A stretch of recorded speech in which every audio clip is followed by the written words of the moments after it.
அத்தியாயம் 19.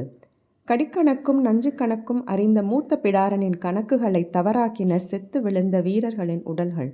பாம்புகள் முன்னகரும் என்று மட்டுமே அறிந்த பிடாரனின் அறிவை பொய்ப்பித்தது செம்மண்ணுள்ளி. அது கோடை காலத்தில் முன்னகரும், மழைக்காலத்தில் பின்னகரும். நிலத்தின் வெப்பத்துக்கு ஏற்ப நகரும் இருவகை செதில்களை கொண்டது அது. எரிவிரியனையும் ஊது சுருட்டையையும் நண்டு தின்னி நாகத்தையும் கண்கொண்டு பார்த்திருந்தான் இளம்பிடாரன்.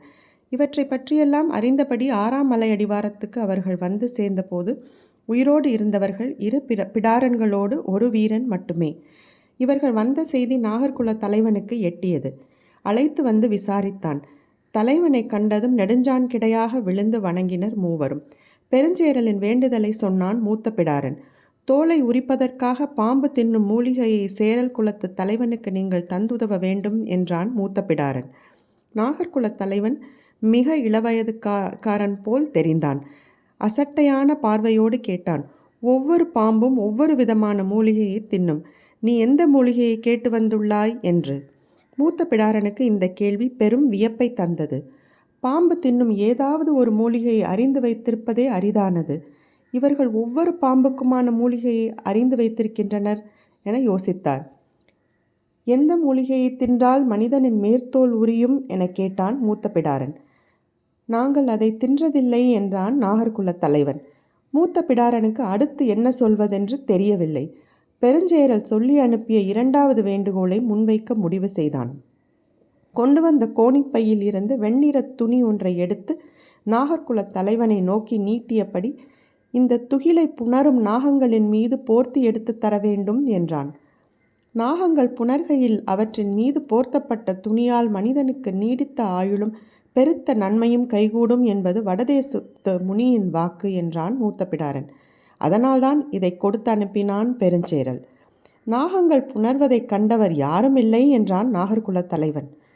நாகங்கள் பின்னி கிடப்பதை ஊரெங்கும் உள்ள மக்கள் பார்த்திருக்கின்றனர்.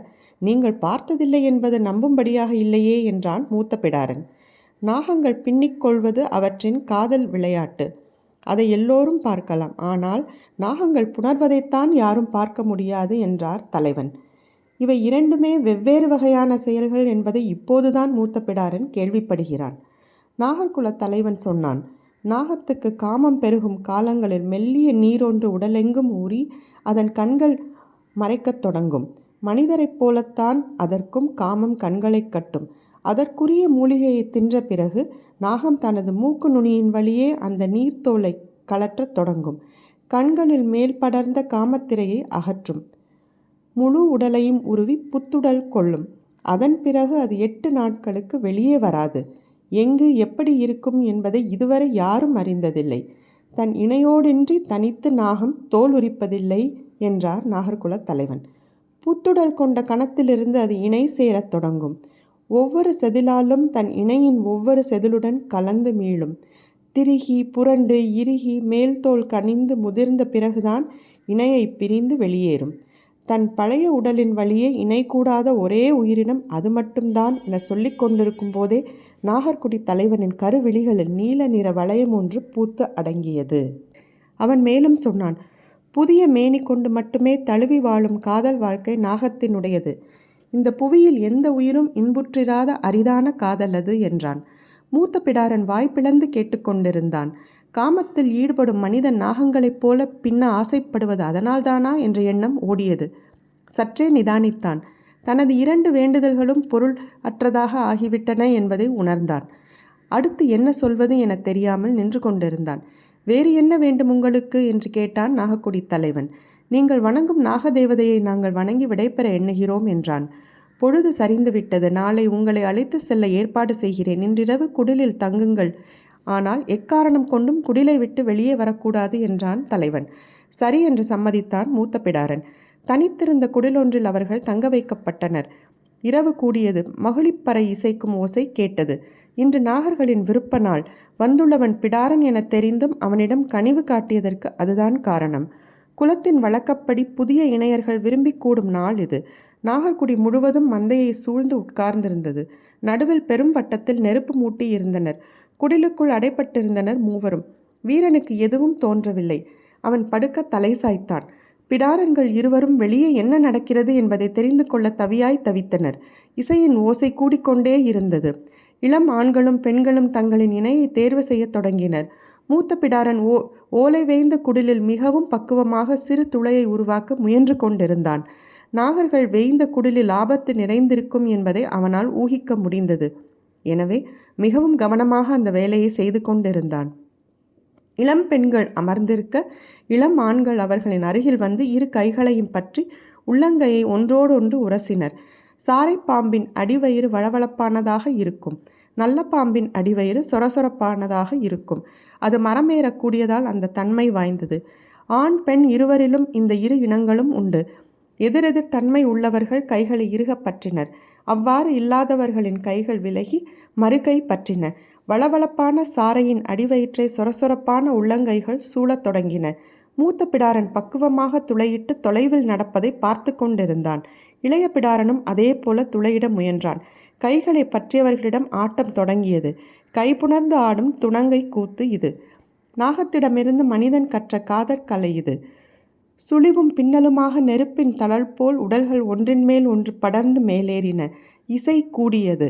நாகம் படம் விரிக்கையில் மயில் தொகையில் பல வண்ணம் சட்டென தோன்றி மறையும். நாகர்குல பெண்களின் முகங்கள் தளல் படர்ந்து வெளிச்சத்தில் அவ்வாறே தோன்றின. மூத்த பிடாரன் வாய் பிளந்து பார்த்து கொண்டிருக்கையில் ஐயோ என கத்தியபடி கீழே சரிந்தான் இளம் பிடாரன். வேகமாக வந்து அவனை தாங்கி பிடித்தான் மூத்த பிடாரன். அவனது கண்களின் ஓரம் சிறியதாக நீண்டிருந்தது. உள்ளே சென்றதன் வால் பகுதி. அதிர்ந்து போனான் மூத்த பிடாரன். கொத்தும் பாம்புகளைத்தான் இதுவரை பார்த்துள்ளான். தீண்டிய வேகத்தில் உள்நுழையும் நாகத்தை இப்போதுதான் பார்க்கிறான். தாங்கி பிடித்தவன் கை நடுங்கியது. இனி அவனை காப்பாற்ற முடியாது என தெரிந்ததும் அப்படியே தரையில் படுக்க வைத்தான். நாகர்கள் வேய்ந்த ஓலையில் எல்லாம் இருக்கும் என்பதை அறியாது அவசரப்பட்டு விட்டானே என்று மூத்த பிடாரன் கவலை கொண்டான். அதன் பிறகு துளையில் எட்டி பார்க்க மனம் வரவில்லை. இசை கேட்டுக்கொண்டே இருந்தது.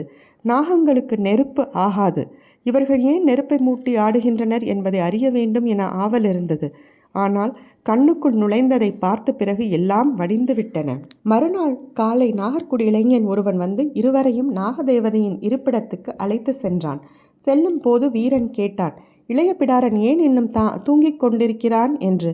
எழுந்திருக்க முடியாததால் என்றான் மூத்த பிடாரன். நாகதேவதையின் இருப்பிடத்தை அடைந்தனர். மர அடிவாரத்தில் சிறு சிறு கற்களும் பாம்பு உரித்த தோலொன்றும் இருந்தன. நாகங்களை படமெடுக்க செய்து அவற்றின் தலையில் சிறு கல் வைத்து அழைத்து வருவாள் குலத்தின் முதுமகள் என கேள்விப்பட்டுள்ளான் பிடாரன். அங்கிருக்கும் கற்களெல்லாம் தலைமுறை தலைமுறையாக அவ்வாறு கொண்டு வரப்பட்ட கற்களாக இருக்கும் என ஊகித்தான் மூத்த பிடாரன். ஆனால் பாம்பு கலற்றிய அந்த தோலை வைத்து ஏன் வணங்குகின்றனர், அதன் காரணம் என்ன என்று கேட்டான். அழைத்து வந்த நாகர்குடி வீரன் சொன்னான், அது வெண்சாரை கலற்றிய தோல் என்று. 2 நாட்களில் அடைந்திராத பேரதிர்ச்சியை மூத்த பிடாரன் இப்போது அடைந்தான். வெண்சாரையை பார்ப்பது தெய்வத்தை பார்ப்பதற்கு சமம் என்பார்கள். நீங்கள் பார்த்திருக்கிறீர்களா என்று கேட்டான். எங்கள் முன்னோர்கள் பார்த்திருக்கிறார்கள் என்று மட்டும் சொன்னான் அந்த வீரன். சேரலின் அவையில் நடந்தவற்றை விளக்கினான் மூத்த பிடாரன். வரும்போது நாகவீரன் எங்களை கீழ்மலையின் அடிவாரம் வரை அழைத்து வந்தான். உயிரிழப்பு இன்றி இருவரும் வந்து சேர்ந்தோம் என்றான். நாம் கேட்ட 2ஐயும் அவர்கள் கொடுக்காமல் கவனமாக பேசி உங்களை திருப்பி அனுப்பியுள்ளனர் என்றான் சேரல். கவனம் பேச்சிலிருந்து என்ன செய்ய செயலில் வேண்டும் என்றான் மூத்த பிடாரன். அவன் சொல்வது அவையோருக்கு புரியவில்லை. நாகம் என்றுமே மனிதனின் எதிரிதான். அதனிடம் இறந்து பயன் ஏதுமில்லை. அதை அழித்தால் மட்டுமே மனிதன் பயனடைவான். நாகர்கள் அதனினும் கொடிய அழிவு சக்திகள். அவர்களை கூண்டோடு அழித்தாக வேண்டும். அவர்கள் இறங்கி வர முடிவெடுத்தால் ஒரே நாளில் சேரல் குலம் அழிந்து போகும் என்றான் பிடாரன். அந்த கணம் பெருஞ்சேரலின் உடல் நடுங்கி அடங்கியது. என்ன உளறுகிறாய் என்றான். நான் இந்த பயணத்தை மேற்கொண்டது நீங்கள் தர முன்வந்த செல்வத்துக்காக அல்ல. பிடாரன்களின் வாழ்நாள் வைராக்கியம் நாகங்களை வெல்வதே. கரும்பருந்திடம் நாங்கள் அளித்துள்ள வாக்கும் அதுதான். நாகர்களின் ஆற்றலை அறியவே எருக்குமலை ஏறினேன். என்னை யாரென அவர்களால் கண்டறிய முடியவில்லை. ஆனால் அவர்கள் யார் என நான் கண்டறிந்து விட்டேன். மிக சிறியதொரு கூட்டம் அது. பெரும் சக்தி வாய்ந்த சேரலர் அவர்களை ஏன் இன்னும் விட்டு வைத்திருக்கிறீர்கள் என புரியவில்லை என்றான் பிடாரன். என்ன செய்யலாம் என சொல்கிறாய் என கேட்டான் சேரல். நீங்கள் உதவ முன்வந்தால் அவர்களை கூண்டோடு அழித்து விடலாம் என்றான் பிடாரன். 6 மலைகளை தாண்டி அவர்களின் இருப்பிடம் உள்ளது, எப்படி அழிக்க முடியும் என்றான் சேரல். இந்த திசையில் போனால்தான் 6 மலைகளை தாண்ட முடியும். நாட்டின் வட எல்லையில் கடலோடு இணைந்த மலை முகடு ஒன்றுள்ளதல்லவா? அந்த திசையில் நுழைந்தால் முதல் குன்றின் மீதுதான் நாகக்குடியின் இருப்பிடம் உள்ளது.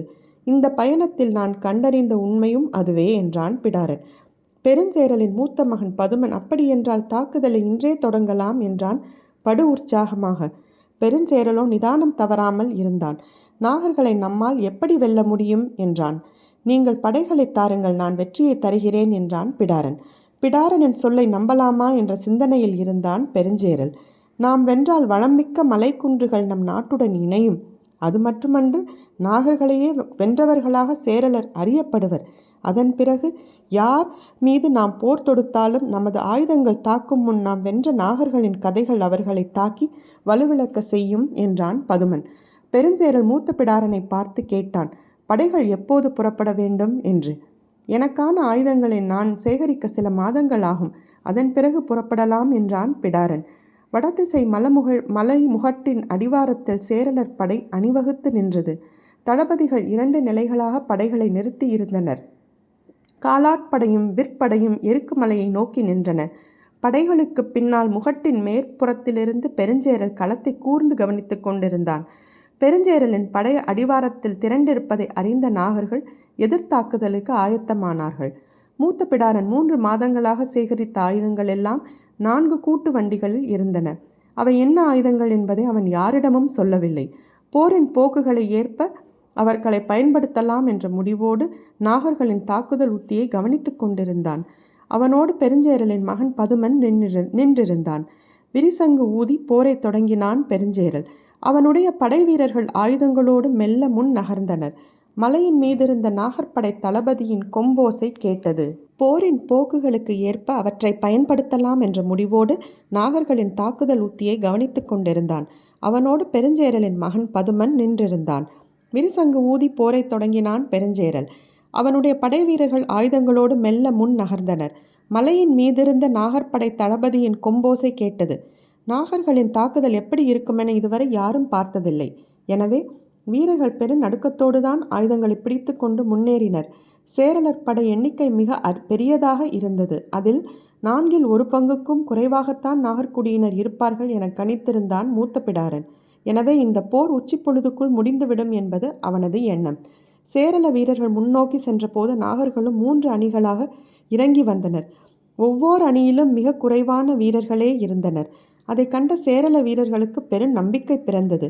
அவர்கள் இறங்கி வருவதில் ஏதோ மாறுபட்ட தன்மை இருக்கிறதே என உற்று பார்த்து கொண்டிருந்தான் மூத்த பிடாரன். நாகர்களின் இடதுபுற குழு குறு வளைவு கொண்டு இறங்கியது. வலதுபுற குழு பெரும் வளைவு கொண்டு இறங்கியது. நடுவில் வந்த குழு வளைவுகளன்று நெட்டுவாக்கில் படுவேகமாக இறங்கியது. இதற்கான காரணம் என்னவாக இருக்கும் என கணித்து கொண்டிருக்கும் போதே சேரலர் படை நாகர்களை நோக்கி அம்புகளை வீசியது. நடுவில் நெட்டுவாக்கில் வந்த நாகற்படையின் முன் வரிசையினர் மண்டியிட்டு அமர்ந்து அம்பை நாணில் ஏற்றினர். வழக்கமான நேரத்தை விட அவர்கள் நாணேற்ற 3 மடங்கு நேரமானது. போர் பயிற்சி அற்றவர்கள் என்பது இதிலிருந்தே தெரிகிறது என்றான் பதுமன். நாகர்கள் தொடுத்த நாணிலிருந்து அம்புகள் பறந்து வரும்போதுதான் அம்போடு சேர்த்து மற்றொன்று நெளிந்து கொண்டு வருவது தெரிந்தது. கன நேரத்துக்குள் சேரலர் படை கதிகலங்கியது. அம்போடு வந்து இறங்கிய சாரைகள் 4 புறங்களிலும் விழுந்து நகர படை வீரர்கள் திசையெங்கும் தெரித்து ஓடினர். நாகர்களின் இந்த தாக்குதலை எதிர்பார்த்திருந்தான் மூத்த பிடாரன். முதலிலேயே சொன்னால் படை வீரன் ஒருவன் கூட களத்தில் நிற்க மாட்டான், அதனால்தான் சொல்லவில்லை என்று பதுமனிடம் கூறினான். நடுவில் நெட்டுவாக்கில் இறங்கியது சாரைப்பாம்பு உத்தி. இடதுபுறம் குறுவளைவு கொண்டு இறங்கியது எரிவிரியன் உத்தி. வலதுபுறம் பெருவளைவோடு இறங்கியது நல்ல பாம்பு உத்தி. பாம்புகளின் தடத்துக்கு ஏற்ப உத்தி வகுத்துள்ளனர். அவர்கள் இப்போது சாரை பாம்பை மட்டுமே பயன்படுத்தி அம்பு எய்துள்ளனர் என்றான் பிடாரன். பதுமனுக்கு உடல் நடுக்கம் கொள்ளத் தொடங்கியது. இதை தடுக்க வழி என்ன என்று கேட்டான்.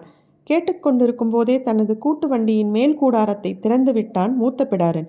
கரும் பருந்துகளும் பாம்பு பருந்துகளும் படபடத்து வெளியேறின. காற்றில் ஏறிய பருந்துகளின் ஓசை எங்கும் எதிரொலித்தது. பருந்துகளின் விரல்கள் களத்தில் நெளியும் சாரைகளை கவ்வி மேலேறின. அந்த காடு முழுவதும் பருந்துகள் வட்டமடிக்கத் தொடங்கின. பருந்தின் கண்கள் பாம்பை காணும் முன் அதை பாம்பு கண்டுணர்ந்து விடும். இனி எந்த பாம்பும் வெளியே நிலை கொள்ளாது. அனைத்தும் தன் இருப்பிடத்தை நோக்கி ஓடிவிடும். அவர்களால் அதை கையில் எடுத்து அம்பில் பொருத்தி அனுப்ப முடியாது என்றான் பிடாரன். பதுமனுக்கு மேலெல்லாம் வியர்த்திருந்தது. பிடாரனின் இந்த உத்தியை எதிர்பார்த்து இருந்தவனைப் போல நாகர்குலத் தளபதி குறுஞ்சிரிப்பு ஒன்றை உகுத்தான். முகட்டின் பின்புறம் நிறுத்தப்பட்டிருக்கும் அந்த படைப்பிரிவை முன்னகர்ந்து வர சொல் என்று கத்தினான் மூத்த பிடாரன். பதுமன் அதற்கான உத்தரவை பிறப்பித்துக் கொண்டிருக்கும் போதே 4வது கூட்டு வண்டியின் கதவை திறந்தான் மூத்த பிடாரன். மரப்பெட்டிகள் நிறைந்திருந்தன. வீரர்களிடம் பெட்டியை எடுத்து கொண்டு போய் எதிர்த்திசையில் பகுதிக்கு ஒன்றாக திறந்து விட சொல் என்றான் மூத்த பிடாரன். பதுமன் உடனடியாக அதற்கான உத்தரவை இட்டான். வீரர்கள் பெட்டியை எடுத்துக்கொண்டு ஓடினர். பெட்டிகள் முழுக்க எண்ணற்ற பாம்பு கீரிகளும் கருங்கீரிகளும் இருக்கின்றன. அவை முக்கியமல்ல. 8 பழந்தின்னி கீரிகள் இருக்கின்றன. அவற்றின் வாடை காற்றில் மிதந்தாலே போதும். இந்த திசையை விட்டே பாம்புகள் வெளியேறிவிடும் என்றான் மூத்த பிடாரன். சேரலர் படை மறுமுறை அணிவகுத்தது. இப்போது பின்வரிசையில் கம்பீரமாக நிலை கொண்டது யானைப்படை. அதற்கு முன்னால் விற்படையும் காலாட்படையும் அணிவகுத்தன. முதலில் இருந்ததைப் போல 2 மடங்கு வீரர்கள் உத்தரவு கிடைத்ததும் முன்னேறினர். நாகர்குல தளபதி கை அசைத்ததும் நாகர்களின் அம்புகள் நாணிலிருந்து விடுபட்டு காற்றில் பாய்ந்தன. இப்போது அம்போடு நெளிந்து வளையும் பாம்புகள் எவையும் தென்படவில்லை. சேரல வீரர்கள் உற்சாகத்துடன் முன்னேறினர். பதுமன் மூத்த பிடாரனை தழுவி பாராட்டினான். இனி வெற்றி உறுதி என்று சொல்லி மகிழ்ந்தான் பதுமன். சிறிது நேரத்தில் முன் வீரர்களிடம் கூச்சலும் குழப்பமும் ஏற்பட்டன. என்னவென்று அறியும் முன்பே வீரர்கள் பின்னோக்கி ஓட ஆரம்பித்தனர். சரிகில் தீப்பற்றுவதைப் போலத்தான் போர்க்களத்தில் ஓட ஆரம்பிப்பது. ஒருவன் ஓட ஆரம்பித்தால் அந்த அச்சம் கணநேரத்துக்குள் ஒட்டுமொத்த படையிலும் பரவும். யானைப்படை தளபதி சட்டென அனுமானித்து களத்தை விட்டு வெளியேற உத்தரவிட்டான். மூத்த பிடாரனுக்கு நடப்பது எதுவும் புரியவில்லை. நாகர்கள் அம்பு எய்தியபடி முன்னோக்கி வந்து கொண்டிருந்தனர். சேரலர் படை களம்பிட்டு ஓடிக்கொண்டிருந்தது. பிடாரன் நடப்பதை அறியாமல் திகைத்து நின்றான். வீரர்கள் உயிர் பிழைக்க வெறிகொண்டு ஓடினர். என்ன என்பது விளங்கவில்லை. தாமதிக்கக்கூடாது என முடிவெடித்த மூத்த பிடாரன் முன் களத்தை நோக்கி விரைந்தான். பதுமன் அடுத்து என்ன முடிவெடுப்பது என்பது தெரியாமல் தந்தை இருக்கும் இடம் நோக்கி மேலேறினான். பெருஞ்சேரல் முகட்டின் மேல் இருந்தபடி களத்தை பார்த்து கொண்டிருந்தான். அவனது படை பின்வாங்கி ஓடிக்கொண்டிருந்தது. சின்னஞ்சிறிய நாகர்கூட்டம் முன்னோக்கி வந்து கொண்டிருந்தது. பதுமன் வந்து தந்தையோடு இணைந்தான். எந்தவித முடிவும் எடுக்காமல் மூத்த பிடாரனுக்காக அவர்கள் காத்திருந்தனர். சிறிது நேரம் கழித்து மூச்சிறைக்க ஓடி வந்தான் மூத்த பிடாரன். மேலெல்லாம் அலங்கோலமாக இருந்தது. எள்ளுச்செடியில் உற்பத்தியாகும் கண்ணுக்கு தெரியாத கொடும் நாகம் குருதிப்பனையன் அம்புகளோடு இணைந்து அவை வந்து கொண்டிருக்கின்றன என்று தன்மீது பாய்ந்த அம்பை கையில் ஏந்தியபடி கூறினான். பெருஞ்சேரல் நடுங்கி போனான். இப்போது என்ன செய்யலாம் என கேட்டான். பதில் சொல்லும் ஆற்றல் குறைந்து கொண்டிருந்தது. ஆனாலும் உள்ளுக்குள் பாயும் நஞ்சின் வேகத்தை கணித்து கொண்டிருந்தான் மூத்த பிடாரன். அப்போது பாய்ந்து வந்த அம்பு ஒன்று அவர்கள் இருக்கும் இடத்திலிருந்து சற்று தொலைவில் குத்தியது. மூத்த பிடாரன் சொன்னான், இந்த குன்றில் மட்டுமே அவர்களின் குடி இருக்கிறது. இன்று இரவோடு இரவாக குன்றை சுற்றி வளையமிட்டு தீயிடுங்கள். தீயிலிருந்து மீள அவர்களுக்கு வேறு எந்த வழியும் இல்லை. நாகர் இனம் முழுமுற்றாக அழியும் என்று. பெருஞ்சேரல் சற்றே தயங்கி சிந்தித்தான். மூத்த பிடாரன் தொடர்ந்தான். ஒரு முறை தாக்கிவிட்டு பாதியில் விட்டால் அவர்கள் உங்களை அழிக்காமல் விடமாட்டார்கள். எனவே முழுமையாக அழித்து விடுங்கள் என்று. பெருஞ்சேரலின் உடலெங்கும் அச்சம் பரவி இருந்தது. அவனது தயக்கத்தை கணித்தபடி பிடாரன் வாய்க்குளறி சொன்னான், இவர்களை அழித்தால் மட்டுமே உங்கள் 2வது மகனின் ஆட்சி காலம் நிலைத்திருக்கும் என்று.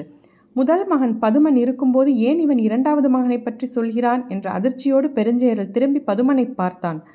பெருஞ்சேரலின் கதறல் காதில் சன்னமாக விழுந்தது. கேட்டபடியே மண்ணில் சரிந்த மூத்த பிடாரனின் வாய் முணுமுணுத்தது. 1 முழம் அளவில் கிளைகளில் வாய் பிளந்து தொங்கியபடி மனிதனைக் கண்டால் தாவிக் கடிக்கும் உச்ச நஞ்சு கொண்ட பச்சிலை விரியன் சிறிது நேரத்துக்கு முன் பாய்ந்து வந்த அம்பிலிருந்து விலகித் தாவி பதுமனின் தொண்டையை கவ்வியது. வாயில் நுரை தள்ளியபடி இருந்தது. ஆனாலும் மூத்த பிடாரனின் உடலில் இருந்த நச்சுமுறி மருந்துகள் அவனை விரைவில் சாகவிடவில்லை. அன்றிரவு எருக்குமலையை சுற்றி தீ மூட்டப்பட்டது.